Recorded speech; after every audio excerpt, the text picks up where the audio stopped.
Hey guys, welcome back. BDCKR here, and we're back with our weekly recap of all things Injustice. This is for the week of March 26th, 2020. The current character challenge is Batgirl. That is a 1 week repeat, and the required characters for that are Nightwing, Joker, and Deathstroke. You can get it bronze, silver, and bronze, respectively. Passive is Tactical Advantage, which is Batgirl and her teammates each start the match with 1 bar of power. Attack is 850 and health is 1,000, so pretty low stats. Yeah. Also available really recently, just 7 weeks ago. Which is kind of ridiculous because even before that, she was available in December just of 2019. So, given so they really want us to have Batgirl, I they guess. really want, They want to make sure. I mean, it's been so recent. Maybe we'll just repeat exactly what we said last time, right? Like, I mean, she might be low stats, but she's cheap to promote. She's only 192k, and her passive is one of 2 main reasons why she's still relevant. Yeah, she's almost like a little sort of gear, right, with her passive. Like right. a half of a gear's worth of power is sort of how I conceptualize it. Right. And if you want to just reconceptualize what the value of it, basically you're starting a game with 3 bars of power spread across your team. Yeah. That's great. That's awesome, yeah. But the other part that's why she's still relevant is that with the right gears, because she's like all the Batgirls, but she's better in one way than all the Batgirls. She hits way above her weight class. Yeah. And her passive inherently ties into letting her start out being able to hit high above her weight class with that special one. Right, exactly, yeah, sure. So Cloak of Destiny or Necron Scythe. Cloak of Destiny is marginally better because of the crit damage boost. League of Assassins Knives, and either LexCorp Gauntlets of Boot crit chance on special 1, or maybe Tentu Totem or a Master's Death card to let you do this every time you tag in. The reason why she's better than the other Batgirls. So all Batgirls, they stun a special 1. The first part doesn't do a lot of damage. It's all back end loaded damage. Yeah. And with the stun, it does a huge amount. League of Assassins Knives boosts it and gives you splash damage. She's the only Batgirl that does the second part of her hit all as 1 hit. So you get the full value of the hit being registered, so that you often will do more splash damage than the more powerful Batgirls, because some of those hits just don't hit anything when they just repeatedly, I mean, they knock them out already. Yeah, they do too much damage. This is the exact sort of middle ground to get the most value out of your splash damage. Right. And just like we did last time, we'll just link to a video that we did as soon as it came out, because it's not even like this was necessarily a big surprise. One thing I love about Injustice is how when stuff comes out, if you're comfortable enough and familiar enough with the game, there are implications that are, if not obvious, that are kind of exciting to test out. Yeah, so we figured out the putting Cloak of Destiny on her as soon as it came out, and so we have the video from all the way back then. Right. In multiplayer, we have, unfortunately, Suicide Squad Joker Unhinged, whose passive is Unhinged. The Joker can't wait to show you his toys. A powerful random effect will occur on his special 1. After Joker defeats an opponent team member, he drives them insane, and they will fight for you with reduced health. Can be triggered twice if using a team of 3 Suicide Squad characters. So last available September 2019, and why I said unfortunate earlier is it is the 25th, the 25th in a row that matches the previous multiplayer rewards pattern. So we are expecting the overpowered super next week and the 26th. Right. And so we've been saying previously that we weren't expecting it to continue for that much longer. I was hoping that the Suicide Squad Unhinged Joker was the actual interruption. Yeah. But it looks like it's part of the pattern now that we've got the next one. And if it goes overpowered super and then continues the cycle to Flashpoint Aquaman, we're kind of, well, we're not, but a lot of people will be screwed, because that means we have a repeating cycle that a completing cycle actually of 27 in a row that actually is connected. Yeah. And it will be excluding Tentu Totem, Necron Scythe, Claw of Horus, and Arkham Origins Deadshot. All worth having. Yeah, so we've got a cycle that cuts out some content for anybody coming in, which is unfortunate for everybody, because it's unfortunate for them too, because then people don't get to play with the stuff that they put the work into actually putting into the game. Right. So on top of being a disappointment because of what he represents, he is a bit of a disappointment in what he actually is. Yeah. I mean, okay, so here's the thing. His stats are reasonably high. He's got 1,400 attack and 1,300 health. but his passive is, it's not just no passive. He's worse than a card with no passive. Yeah. Because the passive makes fights harder in some way. So, all right, so first part is the fact that he's got a random effect on a special one, that's really just his special. Yeah. Tons of people have versions of that don't require being mentioned in the passive. Right. It's, you know what it's like? It's like the Kano card in Mortal Kombat X, or Mortal Kombat, the mobile game, where his passive was he's cheap, he's inexpensive. Remember that? Yeah. That's a really stupid passive. It's like when people advertise on cereals that they're like whole grain, when like cereals are just made from whole grains anyways, right? Where it's like you didn't need to say that. Right. It's like you're trying to advertise to make it sound like it's something good. Right. It's just, this is just how it be for some people. Right. Like gluten-free syrup. Yeah. So all right, so when a card is driven insane by his passive, so we knock them out, that card comes back with no passive, they lose any gear effects, and they have 1/3 of their health. Yeah. So if you're playing offline and you're fighting against a weaker team, it really slows down farming. Because what you get is a weaker card, so you're doing less damage all of a sudden, mm-hmm. and it's extending your fight. And if you're a multiplayer, what it does is it gives them a chance to build up power while they knock you out. Yeah, this would be a really fun passive for like a bronze or a silver character.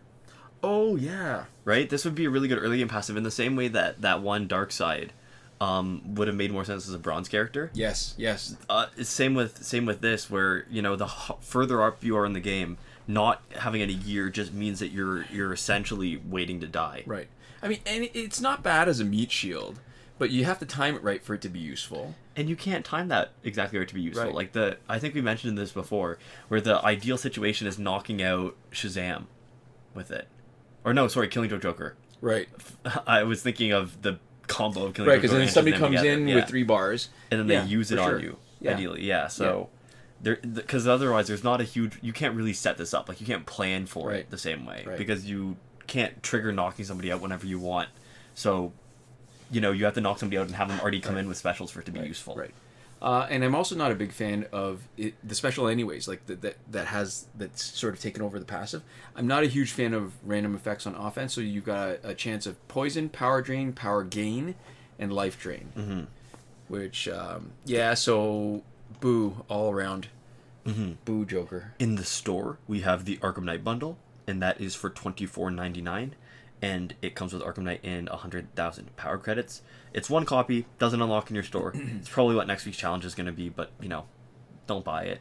All right. The next one is, all right, I always screw this up. The Battle of Themyscira, the character bundle. It's for $2 more, $26.99 Canadian. You get Ares and Dawn of Justice Wonder Woman. I mean, to me, it's actually, this is a better deal, especially since Ares is a multiplayer character. Dawn of Justice Wonder Woman, while not the best Wonder Woman, I think New 52 is, at least for our Justice League team. Yeah. But she's a challenge character, so it's not like you can get her that often. It's actually it's not an in-store character, is what I mean to say. I feel like there's a fun joke here to make with using the word imagine and tactically deploying that just with with Wonder Woman and Gal Gadot. Oh. But I don't know. Yeah. I was thinking of one, but I didn't get to one in time, so I figured I would just acknowledge it, like there was a joke here, just so. Yeah. I mean, because if you can't promote directly Ares, and Wonder Woman costs way more than 100,000 credits to promote. Yeah. So even if you had her and you were thinking of buying a pack, this is still a better deal than the Arkham Knight one, especially since there is another pack this week. We also have the Arkham Knight Challenge Pack for 200,000 power credits, which is, you know, the first time we've seen a credit pack. A special credit pack in a long time. Yeah. So it's the one with the increased chance to get Arkham Knight, so a 6.16% chance instead of 2.86, and it costs an extra 50,000 power credits. So it's not good, but the one advantage is that if you are at the point where you were trying to complete your collection and you only need Arkham Knight, it makes a little more sense.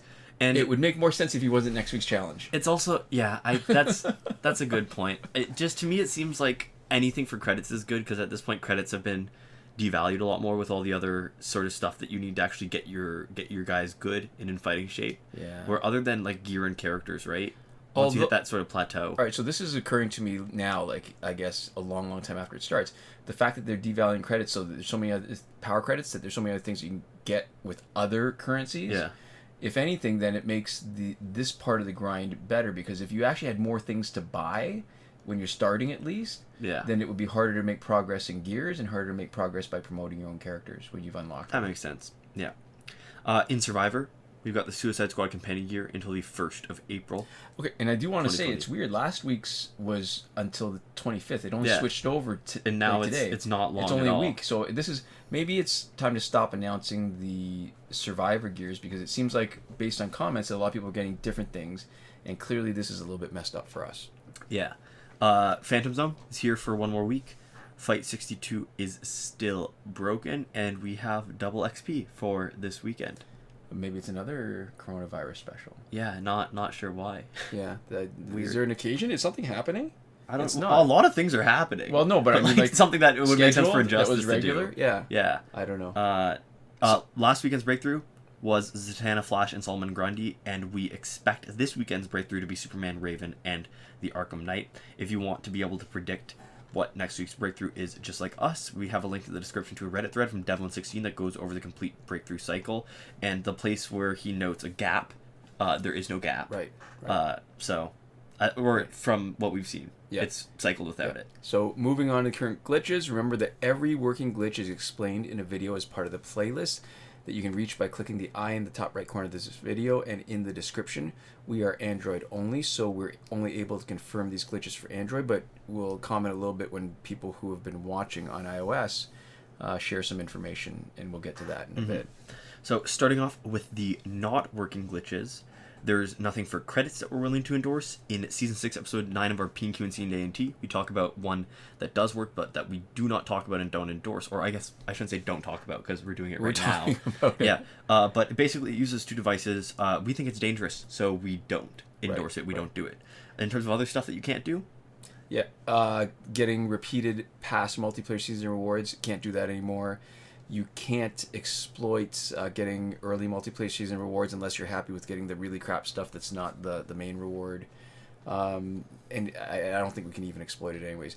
And there's no glitch to get through Phantom Zone quickly yet. Somebody's mentioned a comment. Got to test it out and see if it works. No success so far. And because there's no button for watching a video to get free energy, there's no chance to exploit it. Mm-hmm. Moving on to the working glitches. Glitch to let you play Phantom Zone repeatedly is still working. The challenge reset method is also still working. We've confirmed that on Batgirl. The reason why we mentioned them together is because they're essentially the same glitch. So you do one, you do both. Make sure if you're resetting either that you are willing to or ideally want to reset both. Right.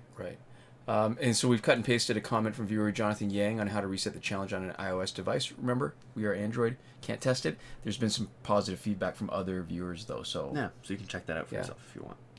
And the breakthrough glitch to let you play it repeatedly still working. I think this might be the last week I keep on saying this, because we haven't gotten any feedback on this. I just realized that even other things, there's still some comment about it. I don't think anybody's having trouble with the breakthrough replay glitch the same way this viewer has, but we've cut and pasted a comment from a viewer who was having trouble, but we can't test it because we've never had trouble. We've never been in a situation where we can test it. Yeah, so we might finally take that out. It's weird because you sort of get into a pattern where the stuff just comes naturally, but you're right, it's been a while since anybody's been saying anything about that.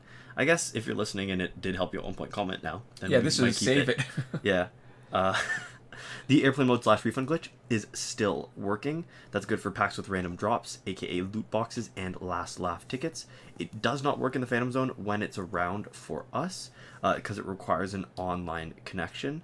And it seems like it does work for people on iOS with a different method. I think they do, but I'm not 100% convinced. But anyways, Okay. Either way, time shifting still works in Android for unlimited survivor play and energy recharges. As always, return your clock back to normal before you finish. Right. And in between not working and working glitches, we have the glitch in Limbo, the promotion glitch that we used to be able to use when the conditions were right to promote characters directly when we hadn't unlocked them. But the conditions haven't been right since 2.14, so we can't test it since 2.14. And so, I mean, technically it just hasn't failed us since then. Mm-hmm. And we just like having this at the end because it just tickles.